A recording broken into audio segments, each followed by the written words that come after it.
Zapata nació en el seno de una familia campesina y fue hijo de Gabriel Zapata y Cleofa Salazar. Su infancia se desarrolló en el contexto del latifundismo porfirista en Morelos. Realizó sus primeros estudios con el profesor Emilio Vera, quien había sido un viejo soldado juarista. Pronto trabajó como labrador y arriero. En 1906 asistió a una junta de campesinos en Cuautla para discutir la forma de defender sus tierras y las del pueblo frente a los hacendados colindantes. Su rebeldía lo condenó a la leva, conscripción, y en 1910 Zapata fue incorporado al 9 grados Regimiento de Caballería, en Cuernavaca. Zapata fue asignado como caballerango de Pablo Escandón, jefe del Estado Mayor de Porfirio Díaz, tras lo cual fue trasladado a cumplir las mismas funciones bajo el mando de Ignacio de la Torre, yerno de Díaz, quien le tomaría especial afecto por su destreza con los caballos. El motivo por el que se incorporó a Emiliano Zapata al ejército fue el hecho de que había raptado a una jovencita, ya que Zapata era conocido por ser un hombre muy enamoradizo.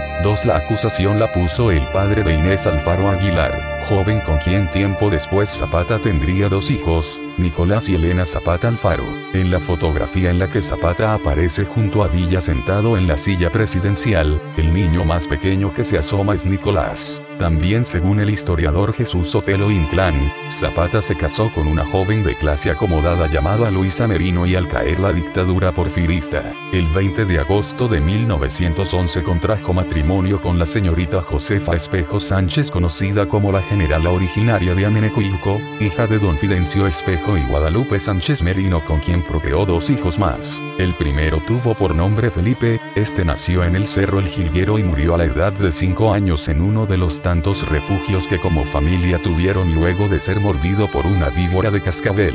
La segunda hija fue Josefa. Ella nació en Tlaltizapán y un año antes que su hermano Felipe murió a consecuencia de una picadura de alacrán. Así Josefa quedó sin hijos en poco tiempo. Sin embargo, Zapata tuvo más hijos, como es el caso de Ana María Zapata, hija de Petra P. Torres. En septiembre de 1909 Emiliano Zapata fue elegido calpuleque, palabra náhuatl, que significa jefe, líder o presidente, de la Junta de Defensa de las Tierras de Anenecuilco, donde empezaría a analizar documentos que se originaron en el virreinato que acreditaban los derechos de propiedad de los pueblos sobre sus tierras, los cuales habían sido negados por las leyes de reforma, sobre todo la ley Lerdo, que obligó a las corporaciones civiles a vender o ser expropiadas las tierras improductivas, lo cual fue motivo en su tiempo del apoyo de varios líderes indígenas como Tomás Mejía a los gobiernos conservadores mexicanos y al Segundo Imperio Mexicano. Estas leyes además fueron aprovechadas por varias personas para acrecentar sus tierras de manera ilegal al solicitar la propiedad de zonas comunales que los pueblos no trabajaban. Por esto se convertiría, de esa manera, en dirigente agrario de Morelos, su estado natal. Su primera aparición política ajena a su mundo campesino fue en las elecciones para gobernador de Morelos en 1909, cuando apoyó al aspirante de la oposición, Patricio Leiva, en contra del de los latifundistas, Pablo Escandón y Barón. En el mes de mayo de 1910 recuperó por la fuerza las tierras de Villa de Ayala, que eran protegidas por el jefe de policía, José Avivanco, y que dejó en posesión de los campesinos del lugar. Por este hecho tuvo que escapar varias veces del gobierno, pues fue declarado bandolero. Algunos meses después participó en la reunión que se celebró en ese mismo lugar, es decir, en Morelos, Villa de Ayala, con objeto de discutir lo que después se convertiría en el Plan de Ayala, la Revolución Maderista y el Plan de Ayala. Para el caricaturista, Madero se anda por las ramas, sin resolver ningún conflicto. Encima de él se levanta el zapatismo sumamente violento y acompañado de la muerte y la desolación. A finales de ese mismo año,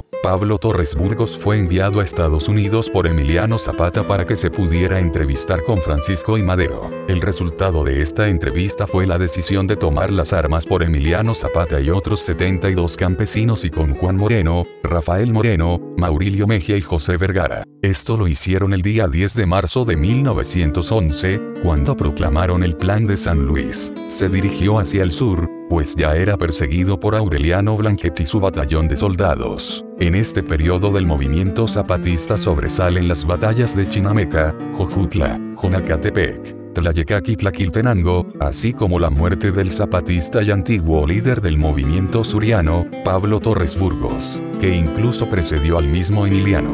A la muerte del mismo, Emiliano Zapata es elegido, por la Junta Revolucionaria del Sur en 1911, nuevo jefe revolucionario maderista del Sur. Las reivindicaciones zapatistas contenidas en el Plan de Ayala, que suponían una reforma agraria radical, la tierra es de quien la trabaja, fueron inaceptables para los sucesores de Porfirio Díaz. Lo mismo se puede decir de Francisco León de la Barra, quien, haciendo uso de su facultad de presidente, encabezó diversos enfrentamientos políticos y armados con el jefe suriano, e incluso del mismo Francisco I. Madero. Al triunfo del maderismo, Zapata no concibe el licenciamiento de sus tropas sin que a cada uno se le otorgue la seguridad de tierras para sembrar a cambio de sus fusiles. Para él, la guerra no terminaba con el derrocamiento del porfirismo, sino con la cristalización del objetivo del pueblo campesino, la devolución de las tierras robadas por los hacendados millonarios. Esto dio lugar a que Francisco León de la Barra, presidente interno, lo considerara rebelde, por lo que mandó fuerzas a someterlo, 1000 hombres bajo el mando de los generales Victoriano Huerta y Aureliano Blanquet. Para agosto de 1911, Francisco I. Madero acordó entrevistarse con Emiliano Zapata en Yautepec para buscar una solución pacífica en el conflicto suriano y con el fin de convencerlo de que licenciara sus tropas. Mientras tanto, Zapata era fuertemente criticado por la prensa conservadora del país. En la reunión no se logró ningún acuerdo, pues Madero no concebía la reforma agraria como lo hacía Zapata. Madero creía que primero había que hacer una reforma política profunda, mientras que para Zapata era prioritaria la devolución de las tierras robadas por las haciendas. A decir de Zapata, Madero había traicionado la revolución. El gobierno federal reiteró su decisión de imponer el orden por la violencia, y Zapata se desplegó con sus tropas a los límites entre el Guerrero y Puebla, escondiéndose del gobierno y generando emboscadas a pequeños contingentes federales. En este periodo, Zapata se casó con Josefa Espejo y el padrino de la boda fue el propio Francisco I. Madero. Con Madero como presidente de la República, las diferencias no disminuyeron. Zapata se entrevista con Madero en el Palacio Nacional, donde sostienen una fuerte discusión. Madero ofrece a Zapata una hacienda en el estado de Morelos como pago a sus servicios a la revolución, cosa que enfurece a Zapata, que le contesta: "No, señor Madero, yo no me levanté en armas para conquistar tierras y haciendas. Yo me levanté en armas para que al pueblo de Morelos le sea devuelto lo que le fue robado. Entonces pues, señor Madero, o nos cumple usted, a mí y al estado de Morelos lo que nos prometió, o a usted y a mí nos lleva la chichicuilota". Dicho esto, mientras en gesto amenazador, golpeó con fuerza su carabina .30-30 sobre el escritorio de Madero. El 25 de noviembre de 1911 Zapata lanzó el Plan de Ayala, redactado por Otilio E. Montaño, documento que se convertiría en su estandarte y en el fiel ejemplo de la ideología de los campesinos morelenses. En él se exigía la redención de los indígenas y la repartición de los latifundios creados durante el porfiriato. Se desconocía a Francisco I. Madero como presidente y se reconocía a Pascual Orozco como jefe legítimo de la Revolución Mexicana. Además, el documento postulaba que, en vista de que no se había cumplido con lo que se le había prometido al campesinado, la lucha armada era el único medio para obtener justicia. Durante 1912, Emiliano Zapata combatió al ejército federal que, al mando de los generales Arnoldo Caso López, Juvencio Robles y Felipe Ángeles, buscaba la pacificación en los estados del sur. Los zapatistas buscaron defenderse y lo hicieron brutalmente, según la versión del ejército federal. En las narraciones de los ataques zapatistas son comunes las referencias a asaltos, incendios y violaciones, entre otros. Lo cierto es que dichas narraciones eran alteradas para justificar los desastres cometidos por los miembros del ejército federal, cita requerida. En ese año sobresalen los ataques a Tepalcingo, Yautepec, Cuautla y Cuernavaca, aunque debe afirmarse que en ese entonces el movimiento zapatista era muy débil, tanto en el ámbito político como en la rama militar, sobre todo cuando la campaña del gobierno maderista contra los sublevados surianos quedó a cargo del general Felipe Ángeles. Por sus métodos civilizados y tolerantes, le restaban bases al zapatismo, pues Ángeles simpatizaba con ellos. La lucha en el sur a la muerte de Madero. Emiliano Zapata. Tras el asesinato de Francisco I. Madero y el ascenso en el poder de Victoriano Huerta, la lucha armada se exacerbó y Zapata fue uno de los jefes revolucionarios más importantes, al tiempo que introdujo importantes reformas en Morelos. Posteriormente, estas posturas lo opusieron al nuevo presidente, Venustiano Carranza. Una vez en el poder, Victoriano Huerta envió una comisión encabezada por el padre de Pascual Orozco, padre, a pactar la paz con Emiliano Zapata. Esto le facilitaría tener un frente menos de guerra en el país. Zapata,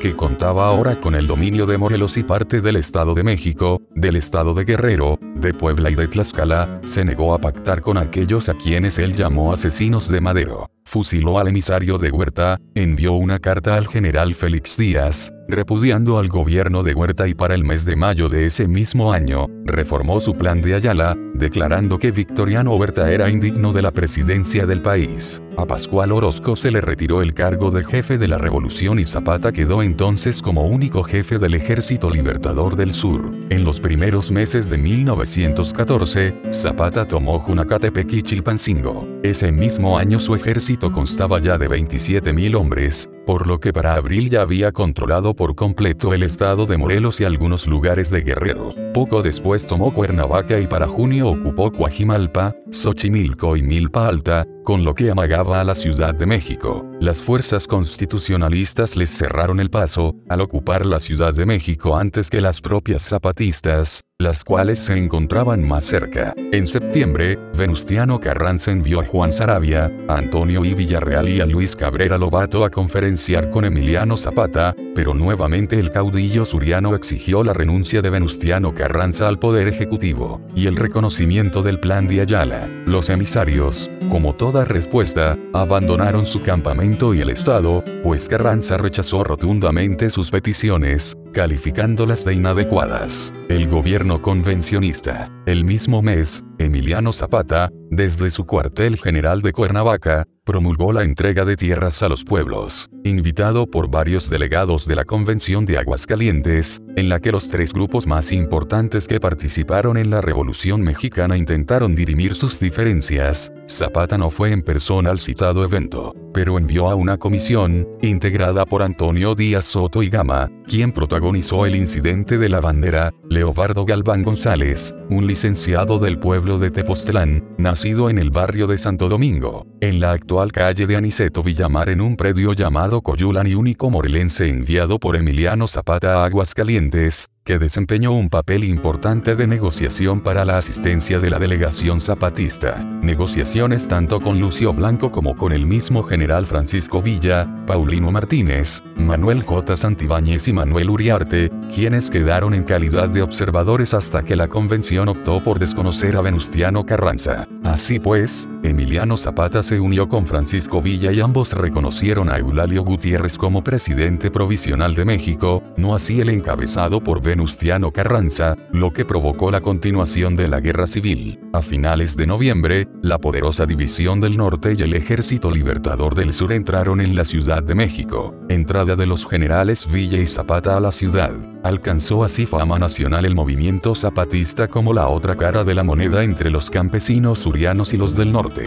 En su estancia en la capital, las tropas tuvieron una actitud más que pacífica, obtuvieron recursos mediante limosnas y evitaron los robos y asaltos de algunos bandidos que ensuciaban su nombre haciéndose llamar zapatistas. El 4 de diciembre de ese año Villa y Zapata tuvieron la célebre entrevista de Xochimilco, lográndose una alianza militar entre ambos ejércitos. Villa aceptó en cambio el plan de Ayala, a excepción de sus acusaciones a Francisco I. Madero, quien había sido su redentor y se obligó a dar armas a Zapata. Villa y Zapata el 4 de diciembre en la silla presidencial. Concretados estos acuerdos, Emiliano Zapata partió rumbo a Mecameca y tomó Puebla el 17 de diciembre de 1914, aunque en los primeros días de enero la plaza le fue arrebatada por las fuerzas del general Álvaro Obregón. Este habría de dedicar sus mayores esfuerzos esfuerzos para combatir al poderoso ejército villista, dando lugar a que durante 1915 Morelos fuera gobernado por los campesinos levantados en armas, asesorados por los intelectuales de la lucha suriana. En 1916, una vez que Venustiano Carranza se había instalado en la Ciudad de México y que Francisco Villa hubiera sufrido serias derrotas por parte del ejército de Álvaro Obregón, Carranza dispuso la ofensiva contra el zapatismo, al mando de Pablo González Garza. Con apoyo incluso de la aviación del ejército, Cuernavaca fue ocupada por los constitucionalistas en mayo y, aunque regresó efímeramente a manos de los zapatistas, quedó definitivamente en su poder el 8 de diciembre de ese mismo año. Ante la carencia de armas y ya sin el apoyo villista, en muy poco tiempo casi todas las poblaciones del estado quedaron en poder de los constitucionalistas. En 1917, Zapata, lanzando una contraofensiva, reconquistó Jonacatepec, Yautepec, Cuautla, Miahuatlán, Tecala y Cuernavaca. En marzo expidió la ley administrativa para el estado, reabrió escuelas, creó instituciones para reiniciar la producción de alimentos del campo y continuó la guerrilla en zonas periféricas y de frontera. Sin embargo, en octubre del mismo año entró a Morelos el general Pablo González Garza, apoderándose del territorio. Para 1918, Emiliano Zapata era, al igual que Francisco Villa lo sería en 1920, un guerrillero con poco futuro, pues ante las constantes batallas y lo escaso de las municiones, la muerte de los cabecillas y la ley agraria de Carranza, que apaciguó la causa suriana, su movimiento, indudable manifestación del descontento campesino, no llegó a consolidarse como una verdadera organización político-militar. Siendo una rebelión de masas campesinas, se limitó a realizar su guerra de guerrillas a partir de 1918. Muerte de Zapata. La guerra por parte del gobierno tomó perfiles despiadados en el norte. El gonzalista Jesús Guajardo le hizo creer a Zapata que estaba descontento con Carranza y que estaría dispuesto a unirse a él. Zapata le pidió pruebas y Guajardo se las dio al fusilar a aproximadamente 50 soldados federales, con consentimiento de Carranza y Pablo González, y ofrecerle a Zapata armamento y municiones para continuar la lucha. Así, acordaron reunirse en la hacienda de Chinameca, Morelos, el 10 de abril de 1919. Zapata acampó con sus fuerzas a las afueras de la hacienda, y se acercó a la misma acompañado únicamente por su escolta de 100 hombres. Al cruzar el dintel, un ordenanza apostado a la entrada, tocó con su clarín la llamada a honores. Esta fue la señal para que los tiradores escondidos en las azoteas, abrieran fuego contra Zapata, que alcanzó a sacar su pistola, pero un balazo se la tumbó.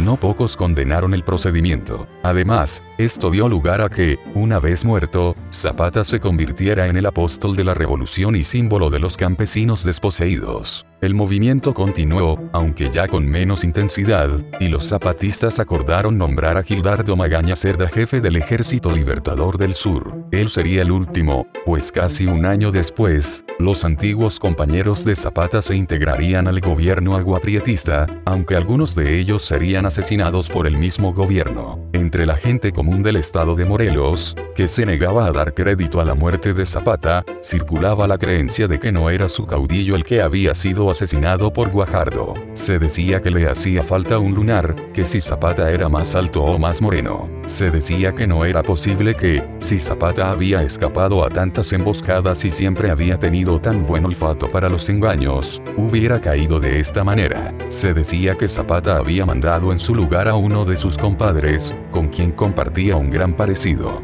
Desgraciadamente la identificación del cadáver de Zapata por parte de antiguos compañeros de armas y gente cercana fue contundente, el cadáver correspondía al caudillo del sur. Las leyendas llevaron a Zapata hasta el lejano oriente, donde un compadre árabe le habría ofrecido protección. Según esa leyenda, Zapata se había embarcado en Acapulco para huir a Arabia. Otros más aseguraban que en las noches de luna, se le podía ver cabalgando cerca de Anenecuilco, el sitio de su nacimiento. También allí ubicaban, décadas después, a un anciano encerrado en una casa, que aseguraban era Zapata. Un corrido escrito en esos días da una idea de esta situación. Su cuerpo al fin sepultaron llenos de júbilo y gozo y muchos lloraron por sus culpas y reposo, pero su alma persevera en su ideal libertador y su horrible calavera anda en penas. Oh terror, por las orillas de Cuautla flota una horrible bandera, que empuña la calavera del aguerrido Zapata. Tal constancia a todos pasma, de la noche en las negruras. Se ve vagar su fantasma por los montes y llanuras, se oyen sonar sus espuelas, sus horribles maldiciones y, rechinando las muelas, cree llevar grandes legiones, extiende la yerta mano y su vista se dilata, recorre el campo suriano el espectro de Zapata. Fragmento del corrido del espectro de Zapata, anónimo. El cadáver de Zapata exhibido en Cuautla, Morelos, el 10 de abril de 1919. Los seguidores de Emiliano Zapata reciben desde entonces el nombre genérico de zapatistas, aunque es muy importante hacer la distinción entre los zapatistas de tiempos de la Revolución Mexicana y los actuales neozapatistas del sur de México. Hace algún tiempo, se publicó un texto que cuestiona la versión oficial de la muerte de Zapata en la hacienda de Chinameca. Hasta la fecha no ha habido una respuesta pública, con argumentos, ni siquiera de historiadores profesionales, que refute este cuestionamiento a la versión oficial. Zapata es el autor de la famosa frase "es mejor morir de pie que vivir toda una vida arrodillado". Dolores Ibarruri, la pasionaria, ciertamente la popularizó.